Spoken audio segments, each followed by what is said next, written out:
How does one cheap birthday gift turn into a process server handing me divorce and custody papers in a busy lobby?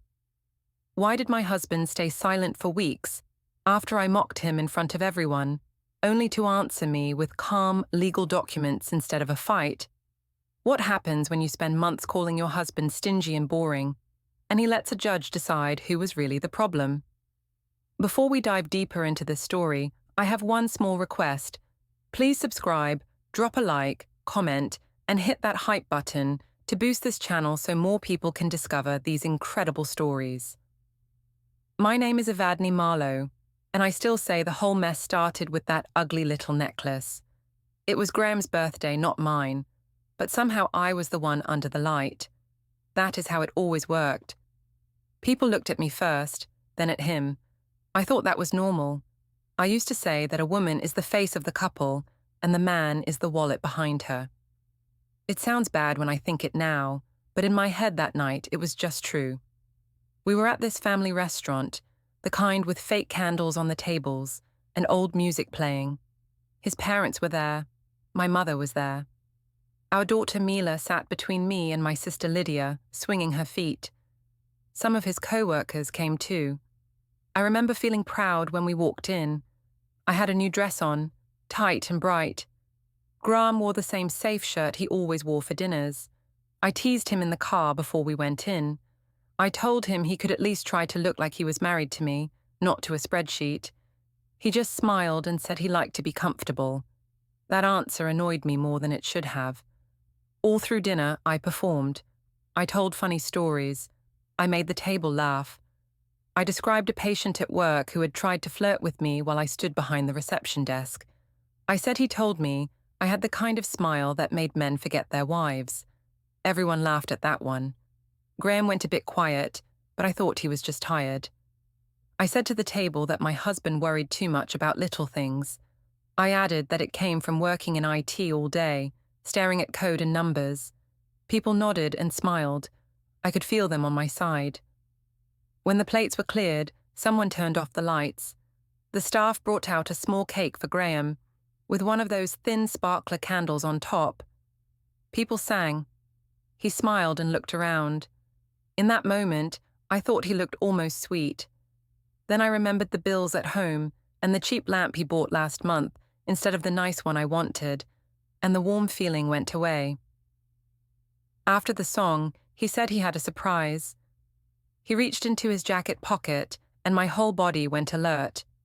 For a second, I thought he might finally have listened. I had been talking for months about wanting something real, something that showed he saw me. I had saved screenshots of bracelets and rings and showed them to him again and again. I said that a man who loves his wife invests in her. He always answered that we needed to think about savings and about Mila. I called him boring when he talked like that. I said respect follows results, and I had results because I worked and looked good and kept myself up. He only laughed nervously. Now he placed a small box in front of me. It was not the right kind of box. It was light, with a cheap paper feel. My stomach dropped, but everyone clapped. I could not back out. I opened it. Inside was a thin silver chain with a tiny pendant, like something you find on a small stand in a mall. It was not ugly exactly. It was just nothing. It was small and safe and careful, like him. I forced my smile. Then someone asked what it was, and that was it. The mask slipped. I said it looked like something from a discount bin. People laughed. That laugh felt good, like a warm hand on my back. I kept going. I said my husband must have a secret loyalty card for cheap jewelry shops. Lydia nearly choked on her drink. My mother covered her mouth, but her shoulders shook. One of his co-workers tried to hide his smile. Graham's face changed. The smile went stiff. He leaned close and quietly asked me to go easy. He said he had thought a simple classic piece would be nice. I told him he should have thought about a simple classic price that does not scream clearance. A few people sucked in breath, but then Lydia clapped her hands and said I was savage. That pushed me on. I turned the pendant in my fingers and said it was cute in a kind of starter-girlfriend way, not exactly wife material. The table roared. I felt powerful. None of them live in my house, so they do not know how tight things feel. They do not know how it is to step out in a pretty dress and know the man next to you spent more on his car insurance than on you. I saw his mother's face. Angela looked like someone had slapped her. She said softly that Graham worked hard and that it was the thought that counted. I told her I had enough of thoughts and I was ready for actions. I said it in a joking tone, like it was all fun. Still, her lips pressed tight. Graham's sister Nora stared at me, eyes cold. Mila pulled my sleeve and asked why I did not like the necklace. I told her Mommy was just playing, that Daddy liked jokes. I told her Daddy knew I loved him really. I said it loud enough for the table, as proof I was not mean. Inside, I felt annoyed that no one was telling him off for giving me such a small thing. Under the table, my phone buzzed. It was Lucian, the sales rep from the office building near mine. I had told him earlier that we were going out for my husband's birthday. I took a quick photo of the necklace in my hand and sent it. I wrote that this was what 10 years of marriage got me. He wrote back that it looked like something from a bargain rack and that a woman like me deserved better. Reading that, I sat up straighter. I told myself that he saw my value and my husband did not. I told myself that a little flirting was harmless when you felt this unseen at home. Graham asked if I liked it, still trying, still hoping. I said it was sweet, in a student budget kind of way. People laughed again. He set his fork down. For a moment, I thought he might snap, raise his voice, make a scene. Part of me even wanted that, because then I could call him controlling and say he embarrassed me. Instead, he just went very still. He waited until the staff brought the bill. Then he reached into his wallet, counted cash in that careful way he uses for everything, and put it on the tray. He thanked everyone for coming. He said he appreciated them celebrating with him. His voice was calm, almost too calm. Then, without looking at me, he stood up, took his coat, and walked out of the restaurant. For a second there was silence. Then the table exploded. Lydia said he was being dramatic. My mother said he would cool off. I said he always did this, that he hated when attention was not on him. That was not really true, but it sounded right in that moment. People nodded. Someone poured me more wine. I put the necklace back in the box with a sigh and told them I would talk to him later and fix it, like I was the patient wife. When we finally got home, I checked our shared calendar on my phone to see his work shifts. A new event flashed near the top. It said, downtown, 3:30 p.m., set for the next afternoon. I frowned. I did not remember him saying anything about a meeting. I told myself it was just some boring work thing, and that he would come crawling back long before that. Graham did not come back while I was awake. I waited on the sofa with the TV on and my phone in my hand. Lydia kept sending me laughing messages about his face when I roasted the necklace. She wrote that some men simply could not handle a strong woman. I sent her crying, laughing emojis and said he would be over it by morning. I told her he always sulked and then crawled back. By midnight, the house felt too quiet. No car in the driveway, no key in the lock. I walked past Mila's room and saw her sleep, with the little stuffed rabbit in her arms. I checked my phone again. No messages from him. I felt a tight, ugly feeling in my chest, but I pushed it away. I told myself he was just being dramatic to punish me. I said out loud that he was probably sleeping in his office like a martyr. Around 1 a.m, I heard the front door open. I stayed very still. His steps were soft, no light in the hall. He did not come into our bedroom. The floor creaked near the guest room. Then silence again. I waited, thinking he would come in and ask to talk, or at least check my mood. Nothing. It annoyed me. I lay there for a long time, staring at the ceiling, thinking of that small, cheap pendant sitting on my dresser. In the morning, I found him in the kitchen making breakfast for Mila. He looked tired but calm. He said good morning as if nothing had happened. That made me even more angry. I told him he owed me an apology for walking out and making a scene. He put a plate in front of Mila and said we would talk after she went to school. When she was out the door with her backpack, he asked if we could sit. He did not raise his voice. He said he felt humiliated at the restaurant, that I had mocked him in front of everyone on his own birthday. I waved my hand and said it was just jokes, that everyone laughed, that he needed to stop being so sensitive. He said there was a difference between a joke and tearing someone down, and that I knew it. I told him if he did not want to be teased, he should try not to act like a cheap student with his gifts. He looked at me for a long time. Then he said that money had been tight, that he had looked at our account, that he still had to think about rent and after-school care and the car. I told him those were his problems, because he was the man. I said a husband who loves his wife finds a way. He asked if I really thought love meant more debt and no savings. I told him love meant I should not feel embarrassed when other men see what he gives me. He went quiet again. Then he said something that stuck with me. He said that it felt like I had been building a case against him in front of our friends for months, and that last night he decided he had to start building his own record. I frowned and asked what he meant.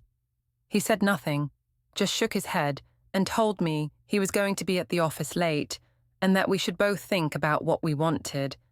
I said fine, that maybe I would go out with friends again to remind myself what being appreciated felt like. He looked down at his phone and did not answer.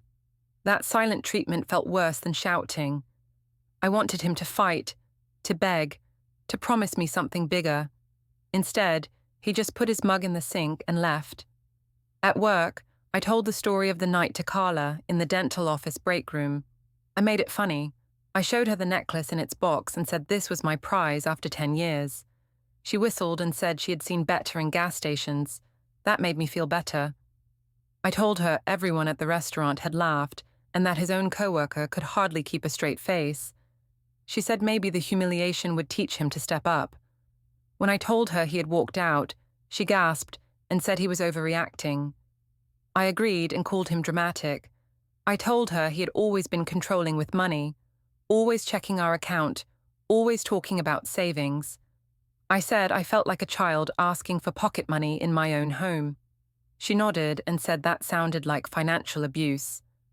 The word was strong, but it fit the picture I wanted, so I repeated it a few times out loud. It made me feel less guilty and more like some kind of survivor. In the afternoon, one of the hygienists showed us a short clip on her phone. Someone had filmed the moment at the restaurant when I held up the necklace and joked about his loyalty card for cheap jewelry. You could see the table laughing, the way I threw my head back, the way his face fell. There was no sound, but you did not need it. I watched myself on screen and thought I looked confident, sharp, like one of those women online who tell the truth about lazy men. Carla said I should post it. I thought about it. I imagined the comments, the support, the people saying I had standards. I also imagined Graham seeing it. A part of me liked the idea of him seeing just how bad he looked, but another part thought it might go too far too soon. So I told Carla I would think about it. I did send the clip to Lydia, though. She wrote that I was a queen and that he needed to be humbled. On my lunch break, I checked our shared calendar again. The downtown 3:30 p.m. event still sat there. I tapped it. No notes, no address, just that vague label. It annoyed me that he had something planned and did not tell me. I told myself it was probably just some boring client thing. I decided not to ask. I wanted him to be the one chasing me for once. When I got home that evening, the house smelled like coffee and printer ink. Graham's laptop sat open on the dining table. Mila was in the living room watching a cartoon. He was not there. On the laptop screen, I saw a simple spreadsheet with lines of dates and a few words next to them. The restaurant date was there, and next to it a short note. I could not read it from where I stood. I rolled my eyes. It looked like he was doing one of his lists again, like when he tracked every dollar we spent. I went to our bedroom to change. When I came back, he was in the kitchen, phone in his hand. He asked how my day was. I told him the girls at work agreed with me about the necklace. He said nothing at first. Then he said quietly that turning private pain into content for other people was cruel. I laughed and said he was being dramatic again. I told him if he did not want to look bad, he should not act cheap. He looked at me like he was looking at a stranger. Then he said he was going to put Mila to bed early so he could go through some things. I thought he meant bills. I snapped that he could at least tell me if we were poor now. He said we were fine and that he was simply getting organized. His voice was flat, too calm. That calm felt like a wall between us.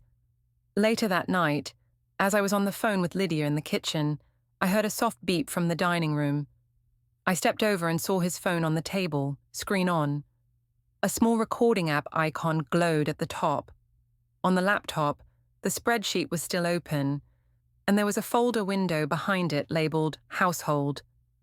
As I watched, a little cloud symbol popped up in the corner and said, "File uploaded successfully, 0113 restaurant." I told Lydia he was being weird, probably saving our arguments so he could play them back and feel sorry for himself. She said that was creepy. I laughed and said he was too boring to be dangerous, that he would never actually do anything with that stuff. Then I went back to my wine and my call and decided I would show him how much power I still had. The next Friday, Carla said we all needed a night out to reset. She meant drinks on a rooftop bar near downtown where everyone takes photos of sunsets and fake laughs. I said yes before she finished asking. I told myself it would help me forget Graham's sulking and his weird little spreadsheet. I told him I was staying late at work to help with inventory. He asked if that was really necessary on a Friday. I said I was trying to support the office and that some people did more than stare at screens all day.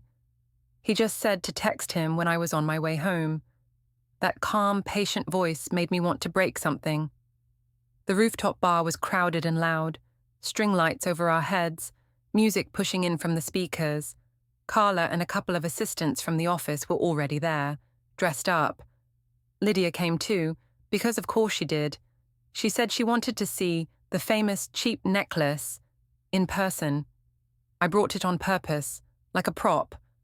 When she arrived, she held her fingers out for the box, and when she opened it, she made a face like she had bitten into a lemon. Everyone laughed. Lucian showed up a little later, in a fitted shirt and with that easy smile that always made me feel like I was the main character. He said the traffic was insane, and that he hoped he wasn't late to the cheap gift after party. Carla had told him everything. I pretended to be shy, but I loved that he already knew the story. It meant I was interesting. We ordered cocktails that actually came in nice glasses. I made sure to post a picture of mine with the city behind it, and a caption about treating myself since some people refused to. Carla joked that Graham would see it and panic, and I said maybe that was the point. After a few drinks, the jokes about the necklace started again. It did not take long. Lydia asked if I had shown it properly yet, like we were on a show. Carla clapped and said I needed to tell the whole story for Lucian. The music, the lights, the alcohol, it all made me feel big, sharp and funny. I took the box out of my purse, opened it with a flourish, and held the pendant up between my fingers. I told the story from the start, painting myself as the long-suffering wife and Graham as a stingy, dry man who thought a starter necklace was enough after 10 years. I said he spent more time looking at our online banking app than looking at me. People laughed. I added lines I had not said at the restaurant, little twists that made him sound smaller, weaker. Each time someone laughed, I felt less guilty. Someone pulled out their phone and started recording. I could see the screen facing me, the little red circle. I tilted my chin and smirked at the camera as I said my husband had loyalty points at the bargain counter. Lucian stepped behind me and wrapped his arms lightly around my waist like a joke, and people screamed and laughed. He said a woman like me should never have to accept bare minimum energy, and I leaned back into him, just enough to give the video a good shot. In that moment, I thought about Graham at home, probably sitting at the table with his boring files. I imagined him seeing this and finally waking up, finally understanding that he was about to lose me. It felt like a good punishment. I told myself it would shake him out of his spreadsheet coma. Later, when the sun had gone and the air got cooler, most people went inside. Only a few of us stayed near the edge. Lucian suggested we go down to smoke in the designated area outside. I do not smoke, but I said yes. The stairwell down from the rooftop was quiet, full of echoes. The air smelled like concrete and old cigarettes.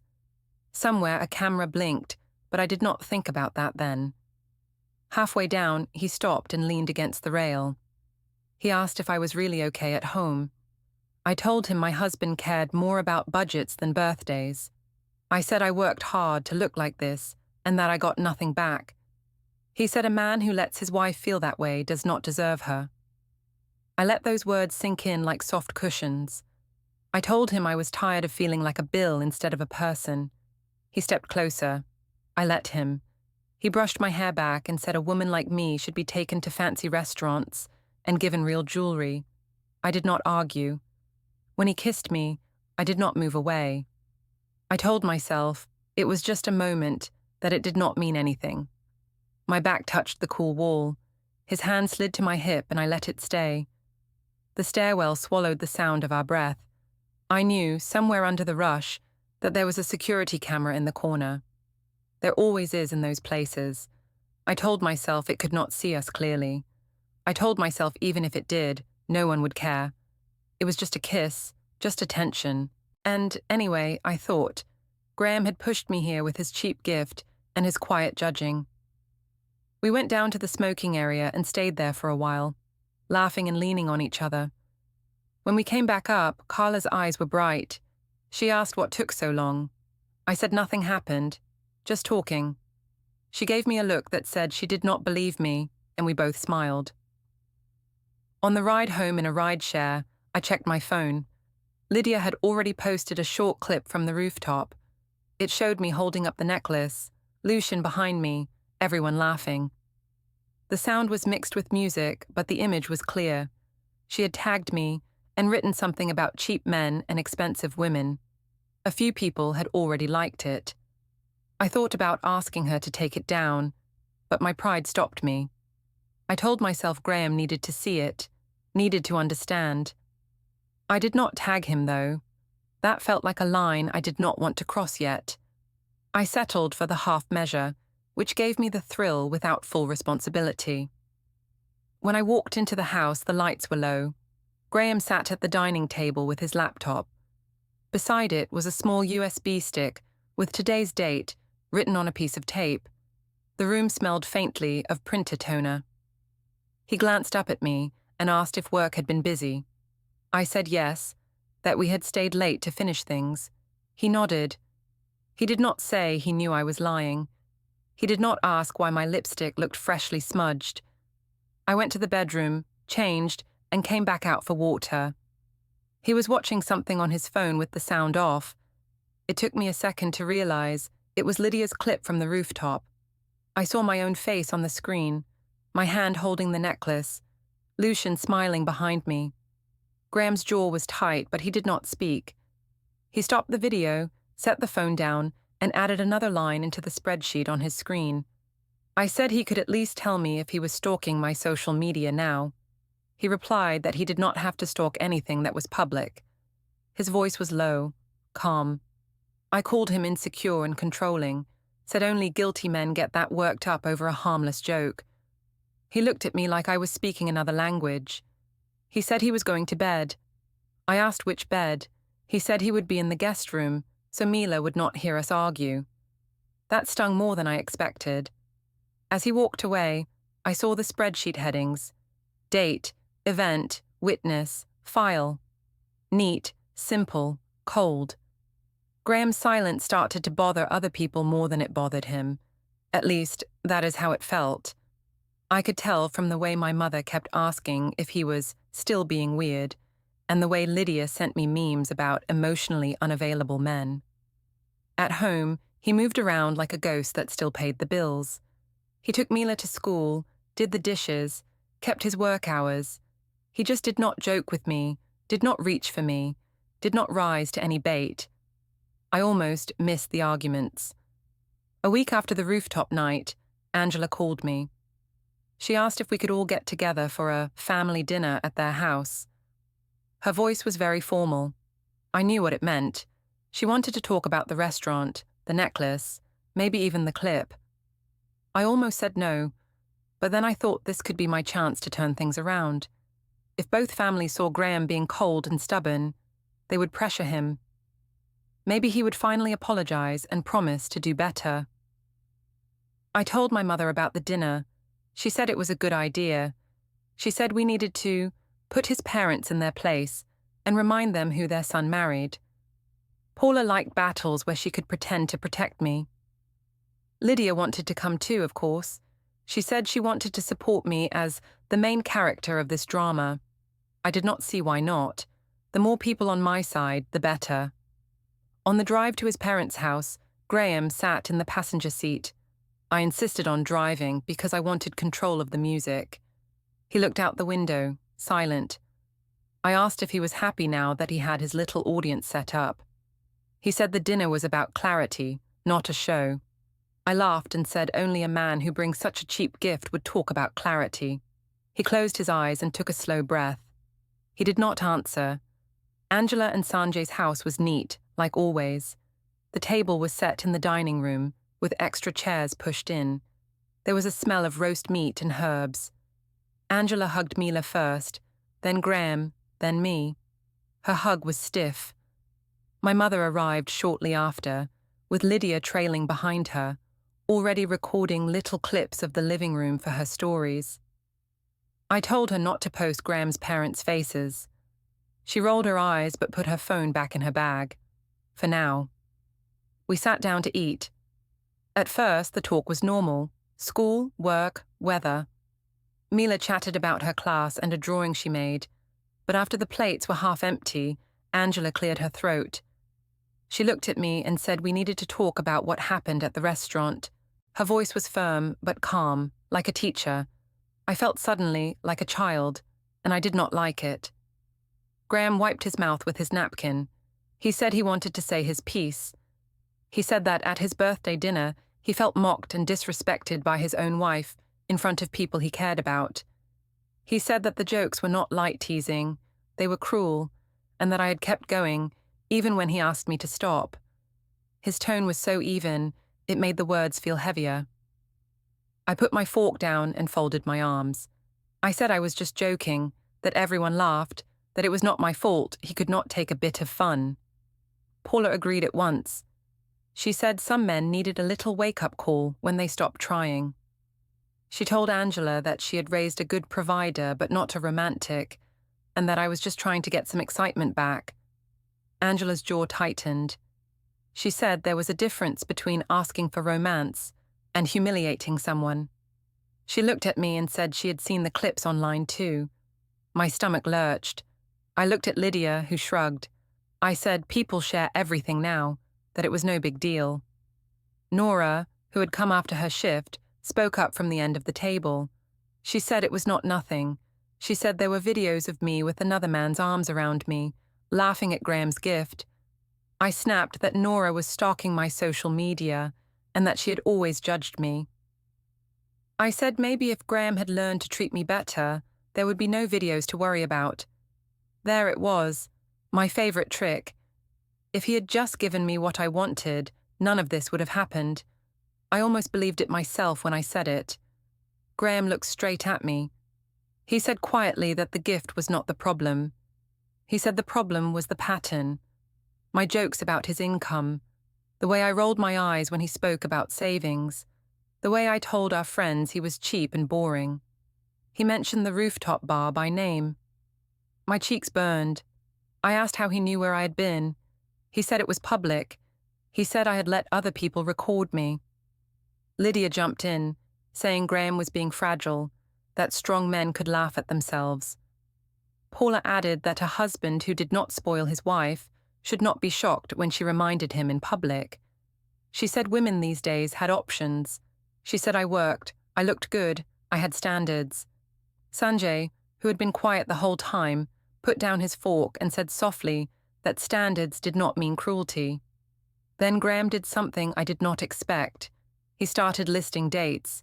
He said, January 13th, restaurant, February 3rd, rooftop bar, March 2nd, late work shift that matched the timestamp on a rideshare and a bar tab.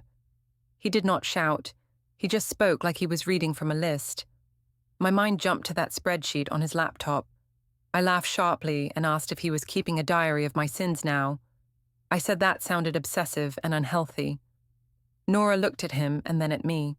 She asked me straight if I was seeing someone else. The table went quiet. Even Mila, playing with her food, looked up. I said of course not, that I was just getting the attention my husband refused to give. I said if talking to other men was cheating now, then half the women we knew were cheaters. Graham's eyes closed for a second. He opened them and said that there were cameras in the stairwell of that bar, that HR at my work had already spoken to some people. I felt cold. I asked what HR had to do with anything. He said that when someone works closely with a vendor, there are rules. I felt my throat pinch. I said he was trying to ruin my job now because he could not handle the truth. I turned to Angela and Paula. I said, "Do you see what he's doing? He is trying to control me with money and threats. He cannot even buy a decent necklace, but he can build a whole case file on me." Paula's eyes flashed. She said if he was moving money or trying to push me out of the house, we would get a lawyer. She said no one was going to bully her daughter. Angela looked hurt. She said this was not about bullying. She said it was about respect and about Mila. She asked us to remember there was a child watching all of this. I smiled at Mila and told her Mommy and Daddy were just talking about boring adult things, mostly money. I used her as a shield without thinking. Graham noticed, his lips pressed into a line. After dinner, things spilled into the living room. Voices rose. Lydia told Nora she was obsessed with her brother and needed to get a life. Nora told Lydia she was playing with someone else's family for likes. Paula threatened to take Mila to stay with her if Graham did not calm down. Sanjay said that was not her choice to make. It was messy and loud, which usually works in my favor. I am good in chaos. Through it all, Graham stayed mostly quiet. At one point, he stood up and said he did not want to argue in front of Mila.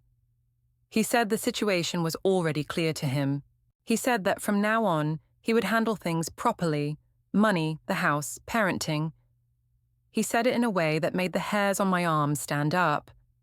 As he walked past the side table, I saw a small yellow sticky note there in his handwriting. 3 words: "Bring forms tomorrow." He picked it up, folded it, and slid it into his pocket. Then he stepped out into the backyard to take a call.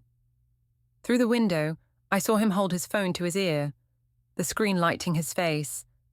The contact name at the top of the screen was just a briefcase emoji. The next few days felt like walking on a floor that might crack at any moment, but I told myself I was still in control. After that dinner at his parents' house, Graham hardly spoke to me except about Mila. He followed the routine but kept himself wrapped in this calm, hard shell. It annoyed me. I wanted yelling, crying, something. Silence made it feel like I was the only one who cared. Money became the new argument, even when we did not speak. It started at the supermarket. I took Mila with me on Saturday morning, like always. I filled the cart with usual stuff and a few little treats. Nice coffee pods, a bottle of wine, some skincare I wanted to try. Nothing crazy. At checkout, I swiped our joint card and smiled at the cashier. The machine beeped. The cashier said it had been declined, in that soft voice people use when they see a problem. I laughed and told her to try again. It failed again. People in line were starting to look. My face burned. I used my personal card instead, but that card did not have much left on it. I had to put the skincare back. Mila watched, wide-eyed. In the car, I called Graham. I asked if something was wrong with the card. He said calmly that he had moved most of the money into a different account. He said it was to make sure rent, bills, and Mila's things were always covered, no matter what. I shouted that he could not just move money without asking me. He said it was still joint in purpose, that the account was for household expenses only, and that he was tired of seeing big charges on things that hurt us.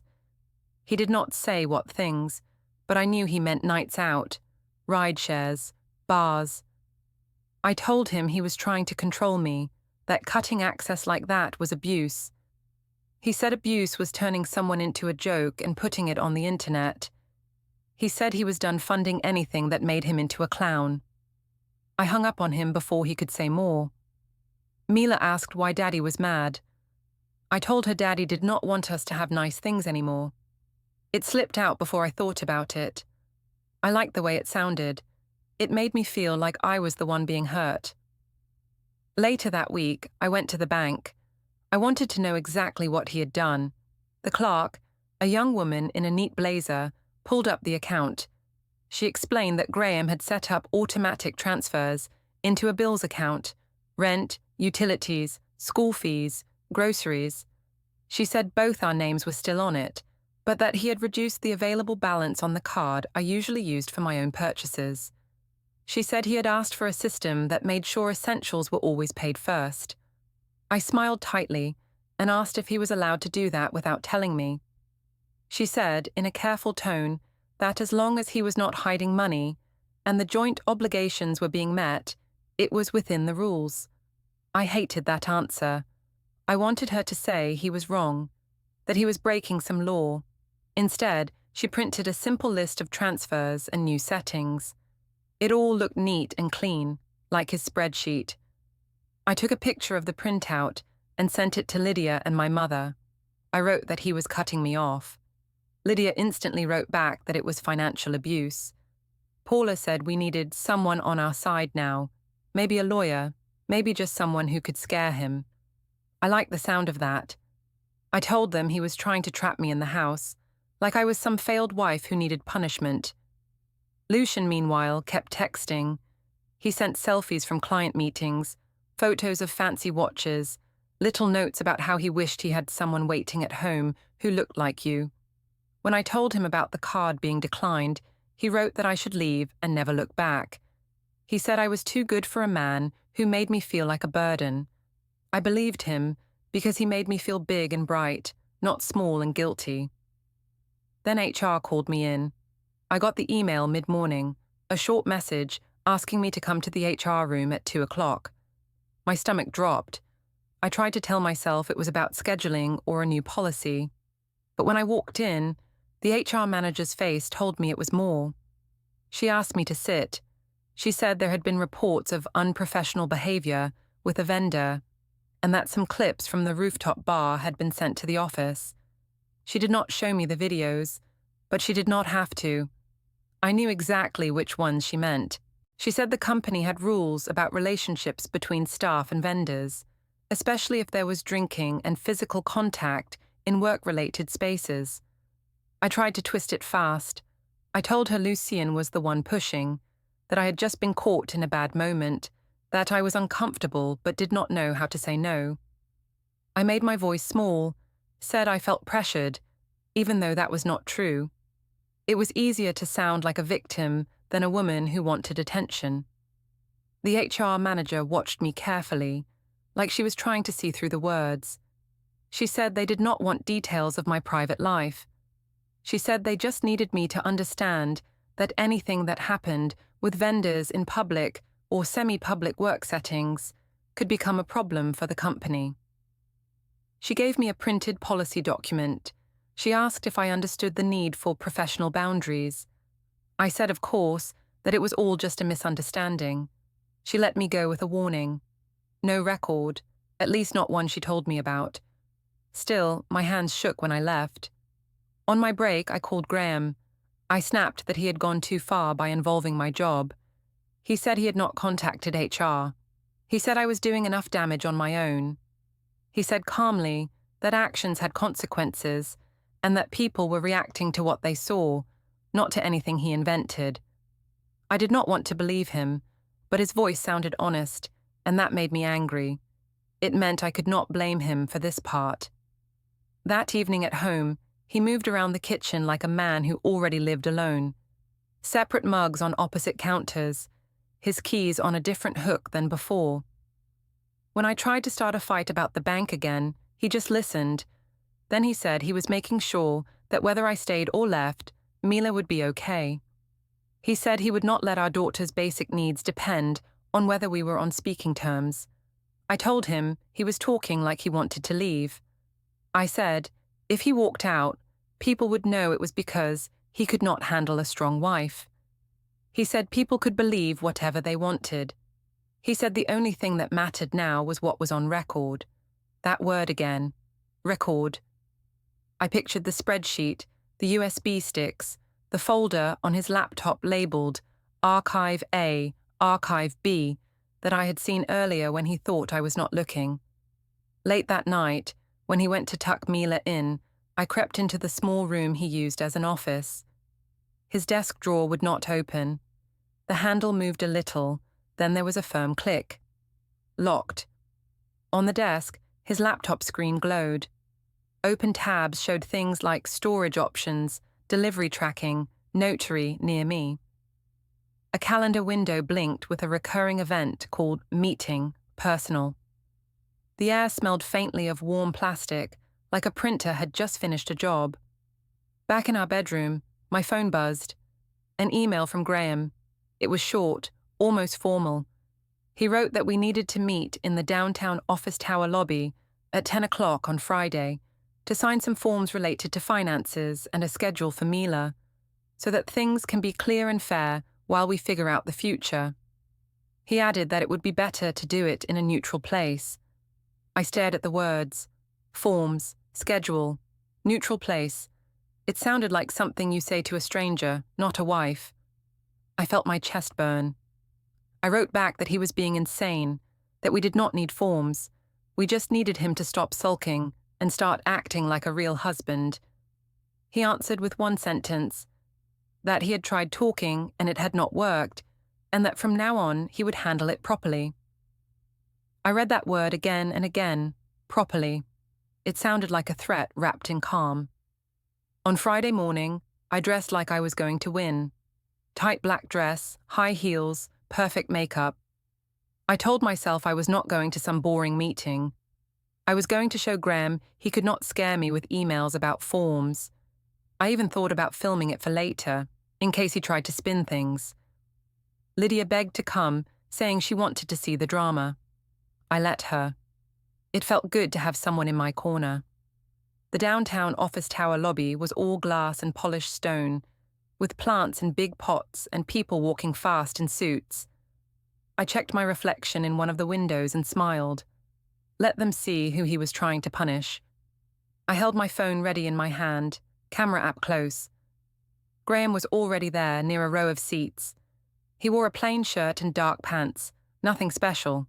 Beside him stood a man in a suit and a woman with a clipboard. I slowed down. This did not look like a normal meeting. Lydia whispered that it felt like a TV show. When I reached them, the woman with the clipboard asked my name in a formal voice. I said it. She checked the paper and then said I had been personally served. She held out a thick envelope.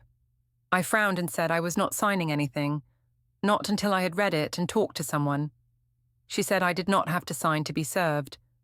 She said leaving it near me was enough.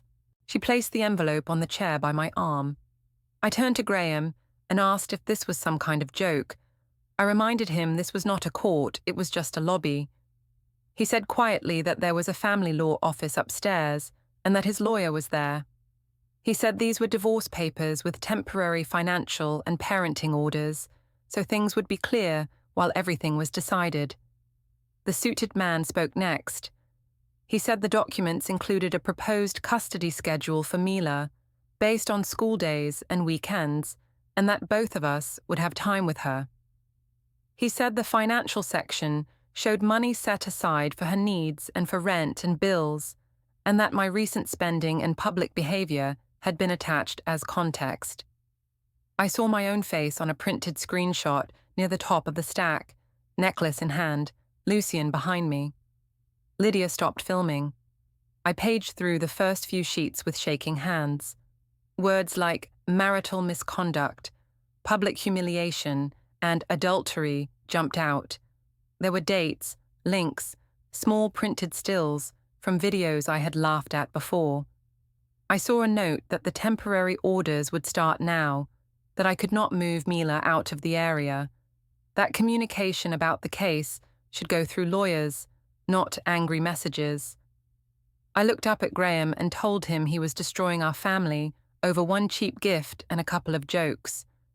He said he was protecting our daughter and himself, and that the law did not care about jokes, only about actions.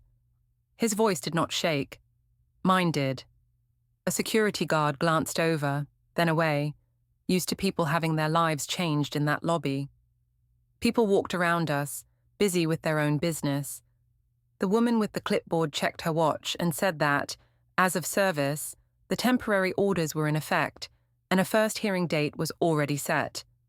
I clutched the envelope to my chest, feeling the weight of it. For the first time, I understood that all the laughing faces, all my sharp lines, all the nights out, were now printed, numbered, and stamped as part of something official I could not joke my way out of.